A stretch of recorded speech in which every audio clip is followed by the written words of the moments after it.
Julai 6, 2026, bado kombe la dunia linaendelea kushika hatamu barabara kabisa. Jina langu ni Longina Robesi, nipo na Leopard John kupitia The Golden Boot. Hii leo tunakwenda kuzungumzia mchezo ambao unatarajiwa kwenda kuchezwa majira ya saa 4 usiku kwa saa za Afrika Mashariki. Maana yake tunakwenda kumuona Portugal na Spain, moja kati ya mechi ambayo inakwenda kukutanisha makocha wawili wenye falsafa tofauti. Naweza nikasema ni vita ambayo itakuwa na mwamuzi Antonio Taylor atakuwa amesimama pale katikati, huku akiamua. Kushoto atakuwa amekaa Roberto kutoka Ureno, lakini kulia atakuwepo Ruiz kutoka nchini Spain. Ni moja kati ya mechi ambayo itakuwa na pressure kubwa, kwa sababu tukiangalia kwa mujibu wa rekodi, Spain ameshapata mabao 8 toka kombe la dunia linaanza, lakini Portugal ambaye ni Ureno, yeye ameruhusu kufungwa mabao hayo 8. Nikirudia hivyo naweza kunipata vizuri. Leopard John, tunakwenda kuzungumzia mchezo ambao unatarajiwa kwenda kuchezwa. Tunaona ni makocha ambao wana falsafa tofauti za kimkakati ambazo wanazitumia hususan kwenye mchezo ambao tumeweza kuiona hapo nyuma. Kiufundi, unahisi ni njia zipi ambazo makocha hawa wakitumia mmoja wapo anaweza akapata ushindi kulingana na vikosi ambavyo wamekuwa wakivitumia kwa mujibu wa mechi ambazo zimepita hapa nyuma? Nafikiri ni mchezo ambao una viashiria vya ugumu, hasa kwa kile ambacho umekizungumza, kwa maana philosophy za walimu wote wawili, kwa maana ya Luis de la Fuente kwa upande wa klabu ya timu taifa ya Hispania, lakini pia kwa upande wa Roberto Martinez kwa upande wa timu taifa ya Ureno. Na kujaribu kutizama namba ambazo umezizungumza, ni namba ambazo zina reflect ubora ambao wamekuwa nao kuanzia kwenye group stage hadi kufikia hapa kwa hichi ambacho tumekiona. Ukijaribu kutizama kwa maana ya Uhispania ni moja kati ya timu ambayo imeonekana kuwa na ubora mkubwa, hasa katika upande wa ranks zake mbili, kwa maana washambuliaji either ni Lamine Yamal na Mikel Oyarzabal ambaye ndio kinara wa ufungaji hadi hivi sasa akiwa na magoli 4. Hapa ndipo ambako mwalimu wa kikosi cha Uhispania kwa maana ya Luis de la Fuente amekuwa analitumia eneo hili kama eneo lake ambalo linampatia kuweza kushinda mechi. Lakini kwa upande wa Ureno ambayo wapo chini ya mwalimu wao kwa maana ya Roberto Martinez, wao wamekuwa wana philosophy ya kutumia viungo wao kama sehemu ya upishi wa nafasi ambazo wamekuwa wanazitumia, lakini pia ndio sehemu ambayo wamekuwa wanafanya transition pale ambako wamekuwa hawana mpira. Hapa nazungumzia viungo ambao Ureno wamekuwa wanajivunia, wakina Vitinha, Joao Neves, the same pia wakina Bruno Fernandes, the same pia kwa Bernardo Silva ambao mara kadhaa tumekuwa tunawashuhudia katika hilo eneo moja kwa moja. Hili ndilo eneo ambalo kwa upande wa Ureno wamekuwa wana ubora mkubwa. Hata ukiangalia kwenye numbers zao msimu huu hadi hivi sasa wameshafunga magoli 8 kwa maana ya Ureno, huku akiwa wameruhusu magoli 2 pekee. The same kwa Spain, wao wameshafunga magoli 8 huku akiwa hawajaruhusu goli lolote.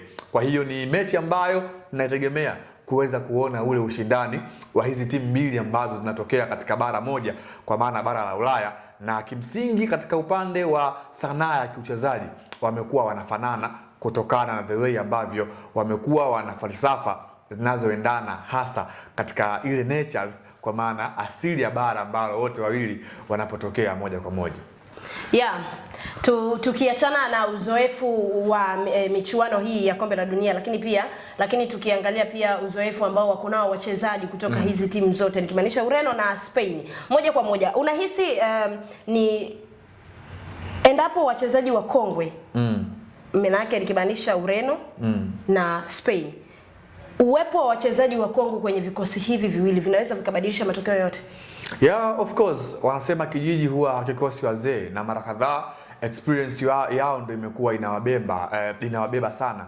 Cristiano Ronaldo miongoni mwa most caps players katika kikosi cha Ureno ana ubora mkubwa hadi hivi sasa akiwa ameshafunga magoli 3. Hiyo ina confirm jinsi gani ambavyo amekuwa na msaada mkubwa kwenye kikosi cha timu taifa ya Ureno. Ubora wake, records, historia, the same ambavyo ulimwengu unamtambua, ni sehemu ya chachu ambayo kwa siku ya leo nafikiri ubora wake unaweza kwenda ikaifavor na namna ambavyo amekuwa ana quality kubwa akiwa kiwanjani. The same pia kwa upande wa Spain, mtu kama vile Rodrigo, miongoni mwa viungo ambao wana uzoefu mkubwa, ile sanaa ya kiuchezaji, sanaa ya kiuongozi kiwanjani, ni sehemu ya chachu ambayo Uhispania kwa siku ya leo nafikiri wanaweza kwenda kunufaika nayo. The same pia katika upande wa timu ya taifa ya Spain, wanaye Unai Simon, miongoni mwa walinda milango ambao wana uzoefu mkubwa, takriban World Cup 3 back to back amekuwa anaaminiwa katika milingoti mitatu.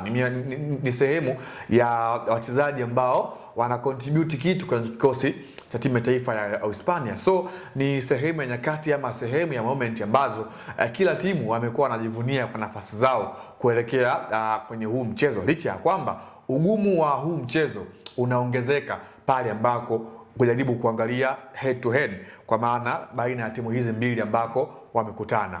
Mpaka hivi sasa inakwenda kuwa mechi ya 11 timu hizi mbili kwenda kukutana, kwa maana siku ya leo majira ya saa 4, ni kwa maana game 10 za nyuma huko ambazo zimepita tumeshuhudia sare 6, Ureno akipata ushindi mara 2, lakini pia Uhispania akipata ushindi mara 2. So unaangalia kwenye mathematical, kwa maana kihesabu, ni mchezo ambao hadi hivi sasa upo 50 ya 50, kutokana na vile ambavyo timu hizi zimekuwa zina numbers ambazo kwa asilimia kubwa zinafanana. Mechi ya mwisho ambayo ilikuwa ni finali katika mashindano ya UEFA Nation League, mechi ambayo itamatika kwa sare ya goli 2-2 na baadaye Ureno akatoa ubingwa kwa mikwaju ya penalty, ni mechi ambayo tulishuhudia ushindani mkubwa kwa asilimia kubwa. So kile ambacho kimetokea katika ile finali ya UEFA Nations League ndicho ambacho tunakwenda kukiexpect kukishuhudia katika siku ya leo kwenye uwanja wa ATT Stadium katika mashindano ya World Cup mwaka 2026. Kwa hiyo